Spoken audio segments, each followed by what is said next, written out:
Good morning, students. Now come on to the new lesson, that is motion. In motion, what we will have to study? First, you think and understand about that. Number one, that in motion, this lesson consists of graphical representation, theoretical representation and numericals.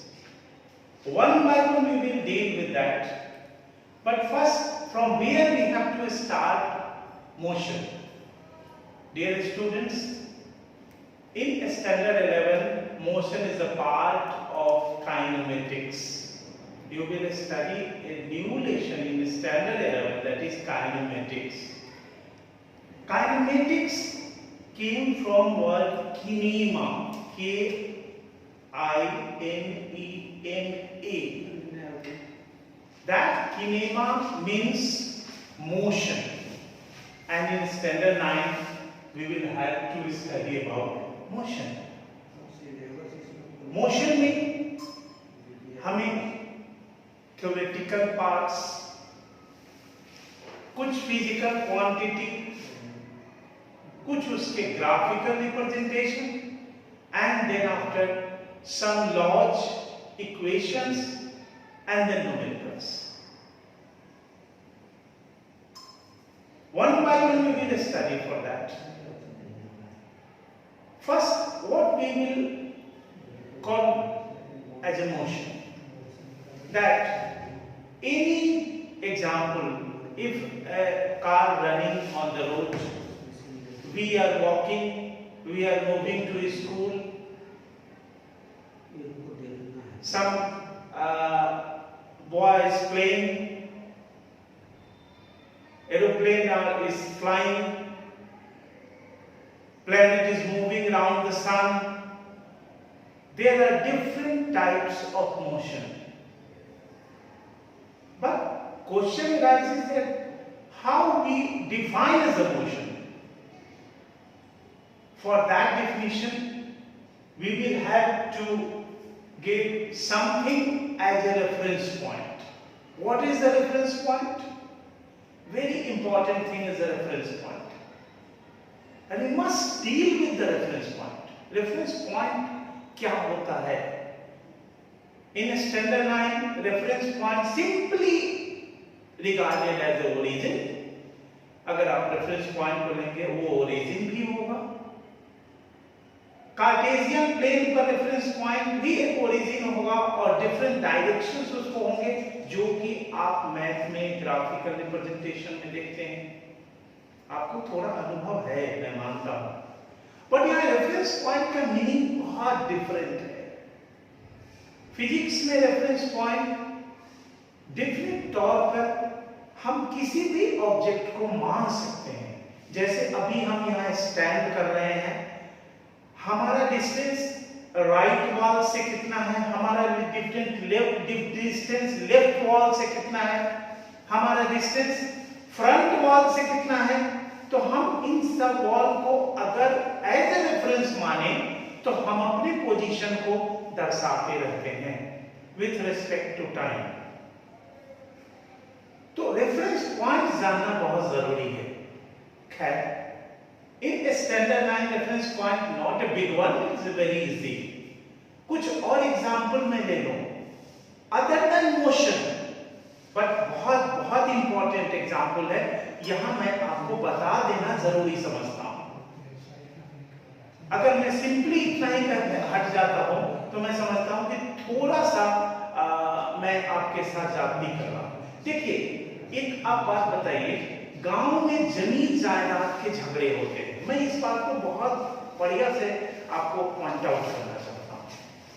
आज India में जितने भी judicial जो functions होते हैं, उसमें हमारे यहाँ केस दो प्रकार का होता है. एक होता है सिविल लॉ, दूसरा होता है क्रिमिनल. मैं बस इतना ही बताना चाहता हूँ. सिविल लॉ में जमीन जायदाद के झगड़े की बात आती है.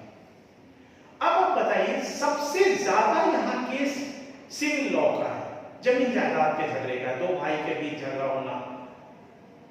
5 भाई के बीच झगड़ा होना, 2 पड़ोस के बीच झगड़ा होना, ये क्यों होता है? जमीन जायदाद के झगड़े। उसमें कोई कहता है नहीं मेरा 1 कट्ठा वो ले लिया, कोई कहता है मेरा 10 इंच वो ले लिया। बहुत सारे के एग्जाम्पल्स एक दूसरे के ऊपर एलिगेशंस, आरोप लगाए जाते रहते हैं। ठीक है, मोशन आया है तो हम इसको बता देना बेहतर समझेंगे। देखिए मैं आपको बता दूं, और हम लोग किसको बुलाते हैं? हम लोग एक सर्वेयर को बुलाते हैं जो लैंड को मेजर करता हो, जिसको हिंदी में अमीन बोलते हैं, लैंड सर्वेयर बोलते हैं। अमीन 2 प्रकार का होता है, एक सरकारी भी होता है और एक प्राइवेट भी होता है। हम लोग नपवाते हैं और उसको मेजर करवा के हम दोनों पक्ष उसके ऊपर विचार करते हैं कि दोनों पक्ष क्या हम इस बात को मानेंगे।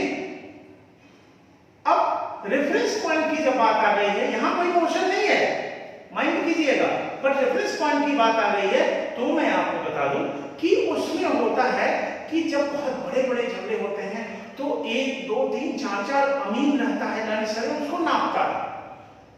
मैं आपको बता दूं कि गांव में भी रेफरेंस पॉइंट है। तब आप कहेंगे कि सर रेफरेंस पॉइंट कहां है? जितना मुझे नॉलेज है, ये देश अंग्रेज की गुलामी के बाद आजाद हुआ, करीब 100-200 वर्ष के करीब गुलामी थी, और अंग्रेज से, इंग्लिश पर्सन से जो हम लोगों ने सीखा वो सबसे बड़ी चीज थी डिसिप्लिन। मैं ये नहीं बताना चाहता हूं या ये नहीं बोलना चाहता हूं कि वो गुलामी अच्छी थी बुरी थी, इस पर नो कमेंट, बट उसमें क्या था कि उससे हम लोगों ने एक डिसिप्लिन सीखा, और अंग्रेज ने ये सारी प्रथा गांव में की थी, एक रेफरेंस पॉइंट बनाया था, और वो रेफरेंस पॉइंट आज भले ही कुछ हो गया हो, लोगों ने हटा दिया अपने वर्चस्व की लड़ाई में, लेकिन वो रेफरेंस पॉइंट था और आज भी है, और इवन वहीं से मेजर किया जाता है। और 1-2 बड़े-बड़े झगड़ों में आप विश्वास नहीं करोगे, 1, 2, 3 गांव मेजर हो जाता है और तब जाके रिजल्ट सामने आता है। ठीक है, ये रेफरेंस पॉइंट हमारे मोशन का यहाँ पर बहुत ज्यादा यूज नहीं रखता है, लेकिन आपके नॉलेज के लिए बड़ी जरूरी है कि लाइफ में या मोशन में या कहीं भी किसी चीज को मेजर करने के लिए हम रेफरेंस पॉइंट को यूज करते हैं। तो रेफरेंस पॉइंट जो होगा वो फिक्स पॉइंट होगा।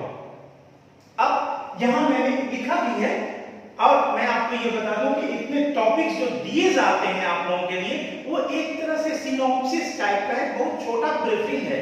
अगर आप बहुत अच्छा समझ जाते हैं तो फिर आप अपने बुक के आधार पर एक अच्छी नोट्स तैयार करें, और देन आफ्टर आप आगे की ओर प्रोसीड करें for your further study as well as in examination.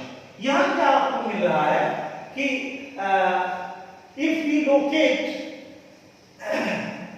locate position of a body, we have to specify the position of a body with respect to fixed place or a point. This fixed point is called, that is reference point. ये reference point. तो इसी reference point के respect में हम लोग अपनी position को देखेंगे, जैसे टाइम और रेफरेंस पॉइंट है, और इसके पोजीशन, इसके रेफरेंस रिस्पेक्ट में अगर हमारा पोजीशन चेंज करता है तो हम कहेंगे कि हम मोशन में हैं, और अगर पोजीशन चेंज नहीं करता है तो हम कहेंगे रेस्ट में है। इसी आधार पर यहाँ ये देखा हुआ है कि if a body is said to be in motion, if it changes its position with time, one parameter is the time, and with respect to a fixed point, time के साथ फिक्स पॉइंट के respect में अगर position change करता है तो motion में है, और अगर वो स्टेशनरी है, if it does not change its position with respect to time and with respect to fix point. ये हमारी जस्ट एक शुरुआत है, मींस हम लोगों ने रेस्ट एंड मोशन के इंट्रोडक्टरी पार्ट पढ़ाया, और आपको ये जरूरी लगा समझाना कि किसी भी ऑब्जेक्ट के को स्पेसिफाई करने के लिए एक रेफरेंस पॉइंट चाहिए। That reference point is very important to specify any position of the object. Next to that our topic is all motion or rest and related. Question इससे पूछा जाता है explain rest and motion are related. ये एक बहुत tedious topic है for student point of view are concern, आपके point of view से। क्यों? क्योंकि आप 98% स्टूडेंट लिखने में गलती करते हो। पहले इसको समझ लो, फिर लिखने की बात आएगी तो हम बारी बारी से आपको बता देंगे। All motion are and rest are related, means all motion and rest या all rest and motion are related. ये रिलेटिव का क्या मतलब है? सबसे पहले इस बात को आप समझिए कि रिलेटिव को what does it mean by relative. देखिए, रिलेटिव का मतलब ये होता है कि एक पर्सन अगर किसी चीज को स्पेसिफाई करता है कि ये ऑब्जेक्ट रेस्ट में है, दूसरा कहता है वो मोशन में है। यही दो चीज है। बहुत सारे एग्जाम्पल्स आएंगे, वो बात की बात होगी। पहले इस बात को समझिए कि no nothing at the surface of the earth, earth के सरफेस पर कुछ भी रेस्ट में नहीं है। पहली बात जान लीजिए, बट ये ध्यान रहे, इसको लिखिएगा मत, ये लिखने का चीज नहीं है, आपके अंडरस्टैंड करने की चीज है, समझने की चीज है। अर्थ के सरफेस पर कुछ भी रेस्ट में नहीं है। Why it is not at rest? Because earth is moving around the sun. तो आपका पूरा अर्थ ही जब मूव कर रहा है तो अर्थ पर अगर कोई रेफरेंस पॉइंट लेंगे, रेफरेंस पॉइंट का मतलब कोई भी एक ऑब्जर्वेटरी बनाएंगे, एक प्रयोगशाला ही बनाएंगे, तो वो तो खुद ही मोशन में रहेगा। तो कैसे आप कहिएगा कि वो रेस्ट में है? लेकिन फिर भी हम लोग क्या करते हैं कि किसी भी ऑब्जेक्ट को स्पेसिफाई करने के लिए या मोशन एंड रेस्ट को या रेस्ट एंड मोशन को रिलेटिव बनाने के लिए कहीं ना कहीं रेफरेंस पॉइंट तो ढूंढते हैं। अब लिखने की बात आती है, तो देखिए लिखने के बाद में आप 2-2.5 लाइन का थ्योरी लिखिएगा। वो क्या होगा? If any object is at rest with respect to one object and the same object is in motion with respect to other object, ये थ्योरी हुआ। आप एग्जाम्पल डालिएगा, वो भी मैं समझाता हूं। एग्जाम्पल में सबसे बेहतर एग्जाम्पल आप दे दीजिएगा ट्रेन वाला। आप ट्रेन के अंदर हैं, you are sitting inside the train, so your position with respect to fellow passenger, यानी आपके सामने जो पैसेंजर है वो उसके पोजीशन, उसके रिस्पेक्ट में आपका पोजीशन या आपका पोजीशन कंपार्टमेंट के रिस्पेक्ट में, कंपार्टमेंट माने कोच, जिस डब्बे में आप बैठे हो, ये दोनों को मैंने रेफरेंस पॉइंट बना दिया। देखिए समझिए बात को, आपको मैंने आपके पोजीशन को स्पेसिफाई करने के लिए हमने 2 रेफरेंस पॉइंट बना दिया, और करके your position with respect to your fellow passenger or with respect to the compartment not changes. It means you are at rest. यानी एक रेफरेंस पॉइंट किसको बनाया? फेलो पैसेंजर या कंपार्टमेंट को बनाया।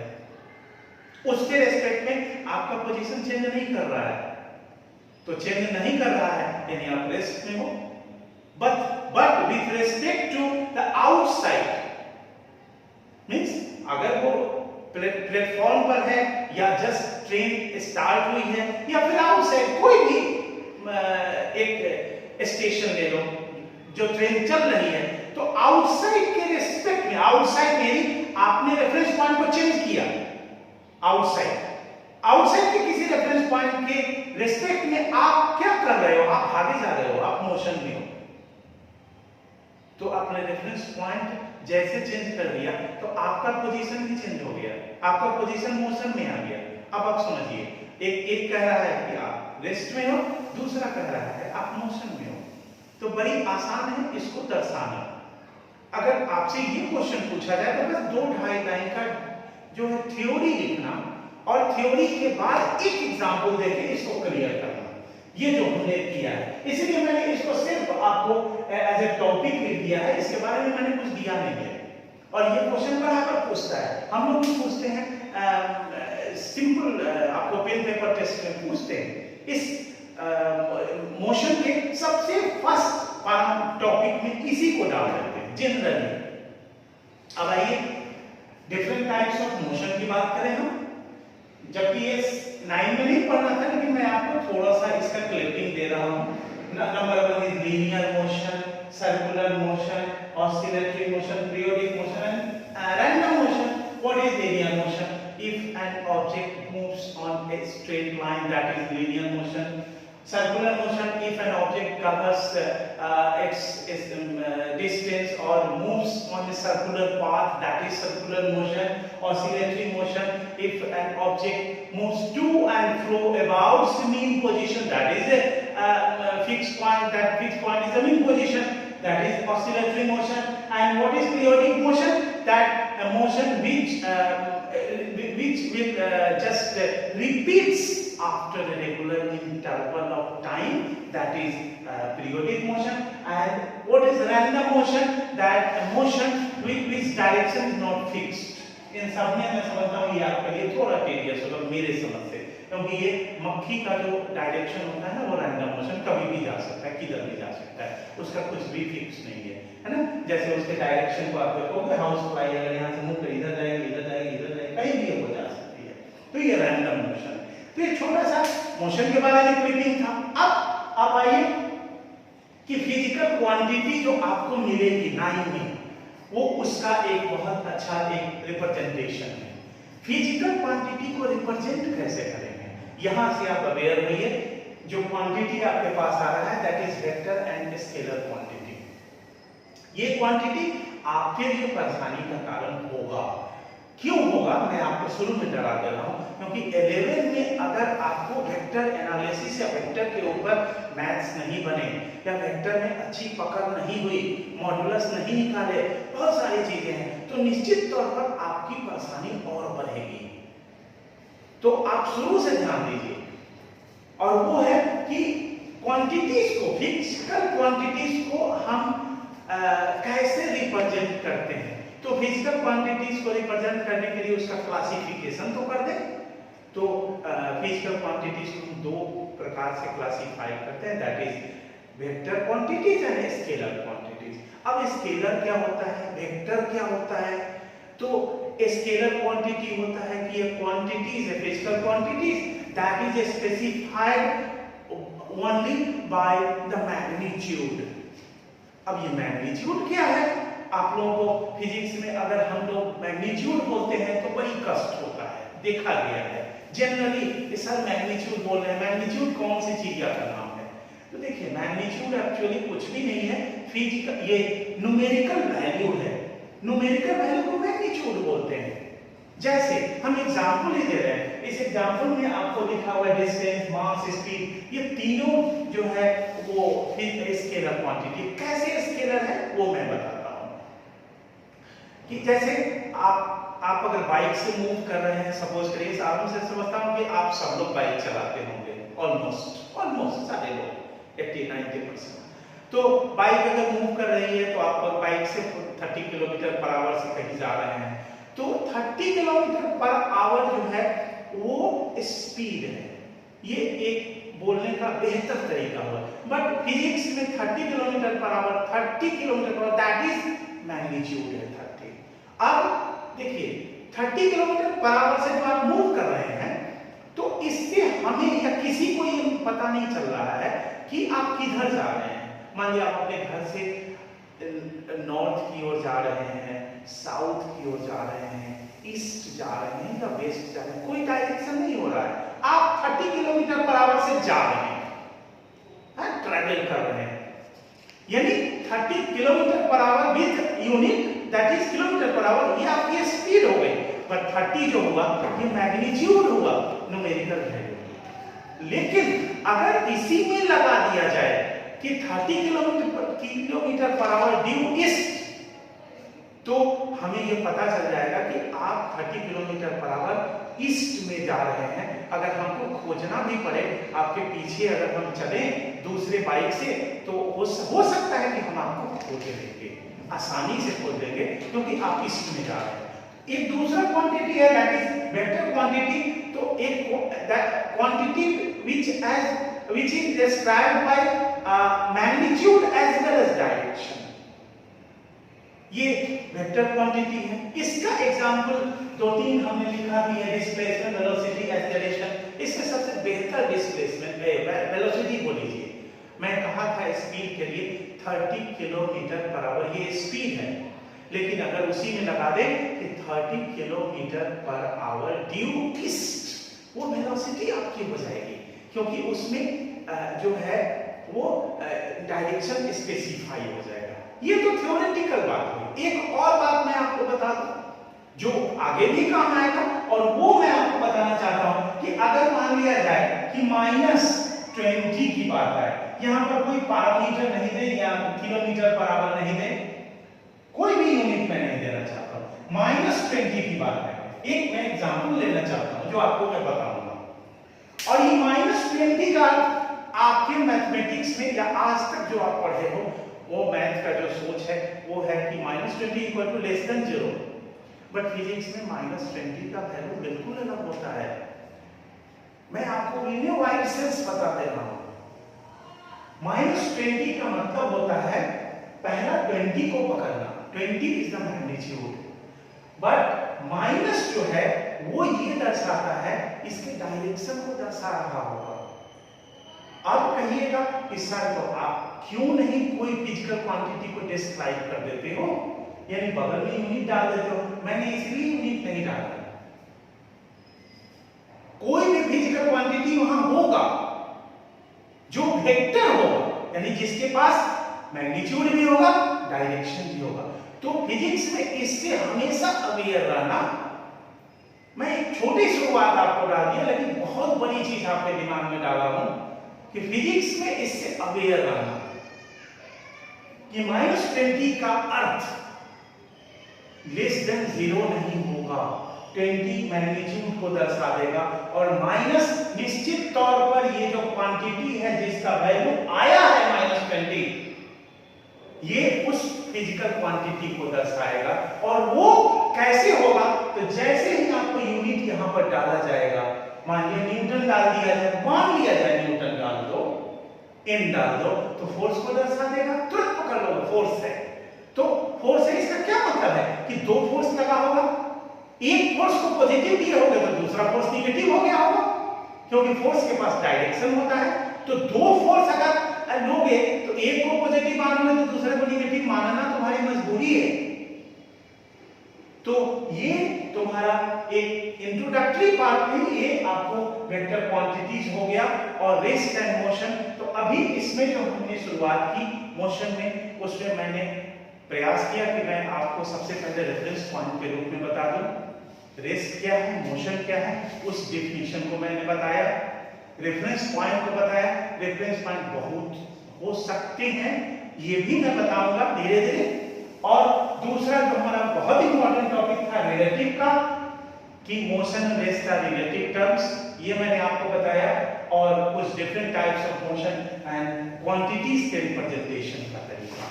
ये आपका आज का इस वीडियो में आपका पूरा कंक्लूड।